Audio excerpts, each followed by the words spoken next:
un château fort du Moyen-Âge, son pont-levis, ses tours crénelées. Le château de Pierrefonds en est la représentation parfaite, tellement parfaite qu'on douterait de son authenticité. Et en effet, il s'agit d'un faux château du Moyen-Âge, reconstitué il y a à peine 150 ans par Viollet-le-Duc, architecte de Napoléon III.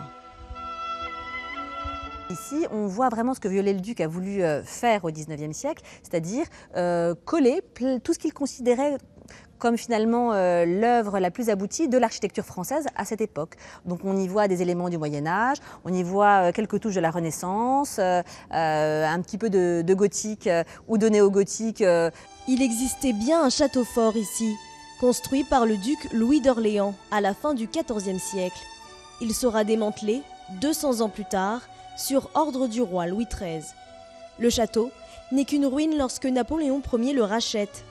Après sa reconstruction, il ne sera jamais une demeure, tout simplement parce qu'il s'agissait d'un musée. Il y a 150 ans, Napoléon III a décidé de présenter dans cette salle sa collection d'armes et d'armures. Et lors de la première réouverture au public du château, symboliquement, c'était la salle phare, la salle la plus belle qui était présentée aux visiteurs. Aujourd'hui, les salles sont vides. Restent les murs et les ornements, parfois fantaisistes, imaginés par l'architecte. Et si vous avez l'impression de les avoir déjà vus, c'est peut-être parce que le château de Pierrefonds a été le lieu de tournage de nombreux films et séries. Nous sommes toujours en direct du château de Pierrefonds. En direct du château de Pierrefonds se déroule ce soir un concert du Festival des Forêts, l'un des plus beaux événements musicaux de la région de France. On en parle avec son président Bruno Ory-Lavallée qui est avec moi. Bonsoir. Bonsoir Christophe. Alors, le Festival des Forêts, c'est évidemment des concerts, mais pas que. C'est vraiment un esprit particulier. Oui, puisque ces concerts, on les combine avec la nature, les forêts de Compiègne et de l'Aigle, et avec le patrimoine, tel ce château sublime.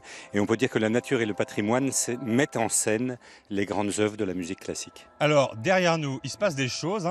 C'est quoi Alors, c'est une soirée spéciale puisque c'est un dîner au château et c'est une invitation de la Belle et la Bête qui, à un moment donné, arriveront pour accueillir leurs invités.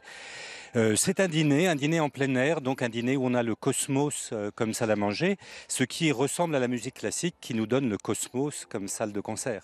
Avec aussi un gros événement à ne pas le manquer, c'est l'anniversaire dimanche, avec l'esprit du festival, c'est les randonnées. Oui, il y aura plusieurs randonnées, des grandes randonnées en forêt qui commencent dès le matin, des randonnées l'après-midi seulement sur le thème du bien-être, tai chi, qigong, yoga, aussi la possibilité de simplement déambuler dans le village, le beau village de Saint-Jean-au-Bois, et de regarder un certain nombre de souvenirs du festival, entendre des aubades musicales, et puis le soir un concert du trio Vanderer, on peut dire la formation de musique de chambre la plus célèbre en France, qui fête lui ses 30 ans et qui était programmée à la première édition du festival il y a 25 ans. Qu'est-ce qui vous plaît dans ce festival en 2 mots? Tout. Ce festival des forêts donc, qui se déroule encore jusqu'au 16 juillet.